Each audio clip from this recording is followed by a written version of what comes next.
दोस्तों नमस्कार, मैं के सिंह। आप देख रहे हैं अपना चहेता news channel people bill.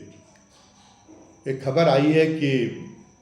Uttar Pradesh में आयकर विभाग की जो बेनामी संपत्ति जांच शाखा है उसने प्रदेश की राजधानी लखनऊ में, नोएडा में, मेरठ में, गाज़ियाबाद में, कानपुर में, इन बड़ी जगहों पर 2008 से लेकर 2024 के बीच इन 16 वर्षों में, यानी जो ज़मीनों के बड़े सौदे हुए हैं उनके खरीदार कौन थे, इसकी जानकारी संबंधितों से मांगी है। इन संबंधित जिलों के कमिश्नरों से, डीएम्स से और अन्य संबंधित अधिकारियों से कहा गया है कि वो उनकी उपलब्ध कराएं उनके नाम। उसके बाद में बेनामी संपत्ति जांच शाखा जो है वो ये पता करेगी कि जिन लोगों के नाम से ज़मीनें खरीदी गई हैं क्या वो वास्तव में वो इतने सक्षम है कि वो करोड़ों रुपए की ज़मीन खरीद सकते, या फिर उनके नाम से नौकरशाही के भ्रष्ट तत्वों ने, राजनीति के भ्रष्ट तत्वों ने उनके नाम से जो अकूत वो लूटपाट करते हैं, तो वो उन्होंने अपने ड्राइवरों के नाम से, उन्होंने अपने चपरासियों के नाम से, उन्होंने अपने अन्य मुलाजिमों के नाम से, उन्होंने अपने गरीब रिश्तेदारों के नाम से वो ज़मीनें खरीदी हैं और वो ज़मीनें वास्तव में खुद उन संबंधित अधिकारियों की और वो भ्रष्ट अधिकारियों की और भ्रष्ट नेताओं की हैं। तो अब इसको लेके बड़ी खलबली मची हुई, और इसमें कोई दो राय नहीं कि अगर ये जांच अपनी तार्किक परिणति पर पहुंचती है तो कई बड़े बड़े सफ़ेदपोश बेनकाब होंगे और उनको जेल जाना पड़े। तो उसका नतीजा ये होगा कि अब अतीत में जो कुछ होता रहा वो होता रहा, लेकिन आगे चल के जो बहुत ही दुस्साहसी अधिकारी और नेता होंगे वही वो भ्रष्टाचार कर पाएंगे। लेकिन यहाँ अगर भ्रष्टाचार भी करेंगे तो बहुत ही नमक में दाल के बराबर भ्रष्टाचार रह पाएगा। लेकिन अगर ये जो है लगता ही है, अभी तक जो अनुभव सामने आया है, वो चाहे मोदी जी के अंदर में जब से आए वो भले ही वो चिल्लाते हो कि ये तो राजीव गांधी जब प्रधानमंत्री थे, जब कांग्रेस की सरकार की, तब ये होता था कि राजीव गांधी खुद कहते थे कि मैं 1 रुपया जनता के लिए बेचता हूँ, उसमें से 85 पैसे जो है वो बीच में ही हड़प लिए जाते, 15 पैसे सुपात्रों के पास में, पात्र लोगों के पास में या विकास कार्यों में खर्च होते। तो वो कहते कि नहीं, अब मैंने भ्रष्टाचार खत्म कर लिया। अब ये पूरी तरह से लफाजी है और पूरी तरीके से ये जो है ये सच्चाई से आंखें चुराना है। हो सकता है कि केंद्र सरकार बड़े बड़े सौदों में, बड़े बजट रिलीज करने में तो भ्रष्टाचार में थोड़ा अंकुश लगा हो, उसमें कमीशन खोरी में थोड़ी अंकुश लगी हो, लेकिन बाकी तो भ्रष्टाचार बहुत ज़्यादा है। और उसमें वो एक डीओबी के बारे में क्या, वो जो सीधे लाभार्थियों के खाते में वो भेजना जो टेक्नोलॉजी के दम पे संभव हो क्या, उससे कुछ क्षेत्रों में, वो बहुत ही सीमित क्षेत्रों में भ्रष्टाचार खत्म हो पाया है। लेकिन भ्रष्टाचार से जो जनता का शोषण होता है, जनता के लोगों के साथ में जो पीड़ितों के साथ में जो अत्याचार होता है वो बराबर हो रहा है। केंद्र सरकार में लोगों के कोई काम बिना पैसे के नहीं हो पाता। हम लोग तो मीडिया के जुड़े हुए लोग हैं और हमें पता है कि जो अखबारों के विज्ञापन के मामले में सुषमा स्वराज जी जब सूचना प्रसारण मंत्री थी तो वहाँ पे डीएवीपी में रोक लग गई थी, पैसे में, आरएनआई में रोक लग गई थी। लेकिन आज तो पैसा खूब चल रहा है, तो हम लोग तो उसी से समझ रहे हैं कि भ्रष्टाचार बराबर जारी है। और बाकी अन्य में भी अभी बीच में कई दलाल भी पकड़े गए, और दलालों की वहाँ की जड़ें कहाँ तक फैली हुई हैं सरकार में स्तर पर, इसकी कोई जानबूझ के जांच नहीं हो पाई, क्योंकि कहीं ये था कि सरकार के संदेह ये था, अनुमान ये था कि सरकार के लोगों के ही चेहरे बेनकाम ना हो जाए। लेकिन एक अच्छी बात है कि इसके बावजूद भी सरकार ये अगर मंशा रखती है, कुछ व्यवहारिक मजबूरियों की वजह से अगर वो अभी तक नहीं कर सकी भ्रष्टाचार पर पर्याप्त अंकुश, लेकिन अगर वो आगे जो है वो करने का इरादा रखती है तो ये एक बहुत ही स्वागत योग्य कदम है। क्योंकि इससे ये है कि इससे जो करारोपण का बोझा जो आम जनता पर बढ़ रहा है, उससे उसमें कमी आएगी। अभी तो ये हो रहा है कि पता चला कि नगर निकायों में, ग्राम पंचायतों में, इन्हीं के उदाहरण ले लें, जो विकास के लिए जो बजट भेजा जाता है वो पता चला कि उसमें 60-70% तो कमीशन में ही चला जाता है, 30% से केवल काम होता है। तो इसलिए सारे एस्टीमेट सारा बहुत बढ़ा चढ़ा के बनाया जाता है। राज्यों में भी यही स्थिति है। सड़क में उत्तर प्रदेश की स्थिति तो बहुत बुरी है। उत्तर प्रदेश में तो योगी जी भले ही कितने भी ईमानदार मुख्यमंत्री हों, लेकिन लोग ये कह रहे हैं कि जिस काम में पहले 500 रुपये जिस काम के देने पड़ते थे,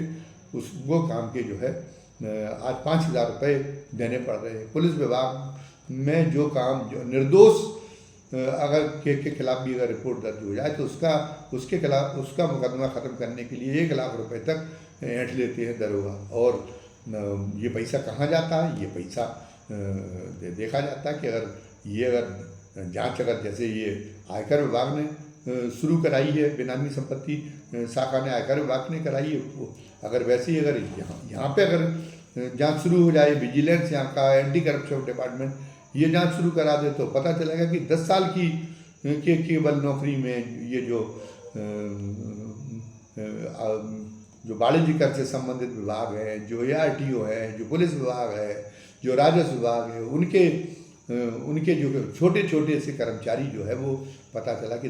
मात्र 10-12 साल की नौकरी में ही उन्होंने लखनऊ में ज़मीनें खरीद रखी, लखनऊ में मकान बना रखा है। हम यहाँ पर जो है पता चला कि वो जिस ज़िले में तैनात है उस ज़िले में उनका एक बहुत आलीशान मकान बना रखा है। बहुत से तो लेखपाल हैं, उनकी पता चला कि उनकी अपने शहर में 100-100 बीघा, 200-200 बीघा ज़मीनें जो बिल्कुल भूमिहीन थे। तो ये तो इससे ही पता चलता है कि भ्रष्टाचार किस कदर है, किस कदर लूट मची हुई है। और इसकी हैरत की बात ये कि ईमानदार होते हुए भी योगी जी ये सुनिश्चित नहीं कर पा रहे कि अगर उनके खिलाफ कोई शिकायत जाती है ऐसे नौकरशाही के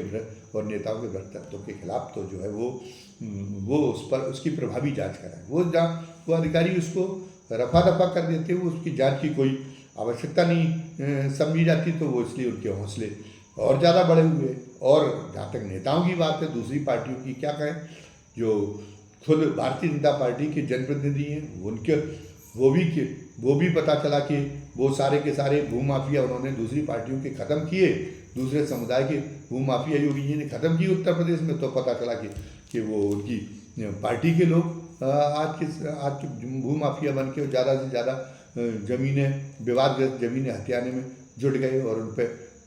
कोई कार्रवाई नहीं हो पा रही है। तो और उनकी जब लोग देखते कि जो लोग कल तक सड़क पर चलते थे चप्पल चटकाते हुए, आज पता चला कि जनप्रतिनिधि बन के वो करोड़ों में खेल रहे हैं, तो फिर लोगों की आस्था समाप्त हो जाती व्यवस्था में। और ये बहुत ही खतरनाक संकेत है। ये अभी पता चला कि आपको एक धर्मोन्माद की ट्रक से आप जनता का ध्यान इस तरह के सवालों से हटाए हुए हैं, लेकिन ये तो एक दिन विस्फोट होगा, क्योंकि इसकी तो बहुत बुरी मार लोगों को झेलनी पड़ रही है। तो जो भी हो, बहरहाल आयकर विभाग ने जो बेनामी संपत्ति की आयकर विभाग की बेनामी संपत्ति विभाग ने जो जांच शुरू की है, लोग प्रतीक्षा कर रहे हैं 1 या 2 साल में इसके नतीजे सामने आए और इसमें जो है जो नौकरशाही के और राजनीति के बड़े चेहरे बेनकाब हों। और इसका अनुकरण करते हुए उत्तर प्रदेश में इसकी सरकार से भी अपेक्षा की जा रही है कि वो भी विजिलेंस से जो ज़्यादा जिन विभागों में चर्चा है, वो खुद सरकार को अच्छी तरीके से मालूम है, मुख्यमंत्री जी परिचित है, उन विभाग के बाबू क्या चपरासी से लेकर और जो सीनियर अधिकारी हैं, जो उन विभागों के जिलों के प्रमुख हैं, जो उन विभागों के वहाँ पे लखनऊ में बैठे हुए सचिव, प्रमुख सचिव और प्रमुख सचिव हैं, उनकी जो है उनकी भी जो है उनकी भी जांच कराएं कि उन्होंने कितनी संपत्ति जमा कर ली है, और उनके रिश्तेदारों और उनके नौकरों के नाम, जो एक बहुत मामूली वेतन पाते हैं, उनके ड्राइवर आदि के नाम उनके पास में कितनी संपत्ति, और फिर उन पर जो है कार्रवाई का कोड़ा चलाया जाए। जनता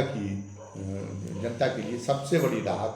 जनता के साथ तब तक न्याय नहीं होगा, जनता को तब तक सरकार की कल्याणकारी योजना का समुचित लाभ नहीं मिलेगा, विकास को तब तक सस्ता नहीं किया जा सकेगा जब तक कि भ्रष्टाचार पर प्रभावी अंकुश नहीं लगता। तो ये केंद्र सरकार की जो ये सिलसिला, केंद्र सरकार का विभाग है आयकर, तो आयकर विभाग ने जो सिलसिला शुरू किया है, उत्तर प्रदेश में उसका उत्तर प्रदेश की सरकार भी उसका क्या अनुसरण करती है या नहीं करती, ये देखने की बड़ी बात होगी। फिलहाल जनता बहुत उम्मीदें लगाई हुई है, भ्रष्टाचार से पीड़ित जनता बहुत ज़्यादा उम्मीदें लगाई हुई है, और उन उम्मीदों पर अपने को खरा साबित करना केंद्र का और राज्य सरकार का काम है। आज की वीडियो में बस इतना ही। वीडियो समाप्त करने के पहले आपको अलविदा करने के पहले मेरी अपने दर्शकों से गुजारिश है हमेशा की तरह कि अगर ये वीडियो पसंद आया हो तो इस वीडियो को लाइक करें और ज़्यादा से ज़्यादा संख्या में शेयर करें। और वे दर्शक जो आज पहली बार हमारा चैनल देख रहे हैं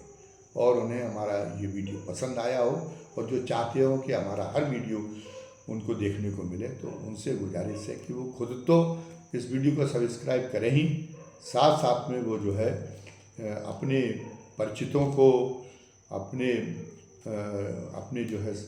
परिजनों को भी ज़्यादा से ज़्यादा संख्या में प्रेरित करें कि वो भी हमारा वीडियो सब्सक्राइब करें। और उसमें सब्सक्राइब करने के साथ साथ में उसमें जो घंटी की आकृति का जो बटन है, जो बेल आइकॉन जिसको कहते हैं, उसको दबा दें, ताकि जो भी हमने वीडियो डाले उसका नोटिफिकेशन उनको मिल जाया करे। साथ साथ में वो हमारी वीडियो को लाइक करें और ज़्यादा से ज़्यादा संख्या में वो भी शेयर करें। और अंत में वो जो है आज की वीडियो के बारे में उनकी राय क्या है, ये कमेंट बॉक्स में लिखने की मेहरबानी जरूर करें। धन्यवाद। जय हिंद, जय भारत।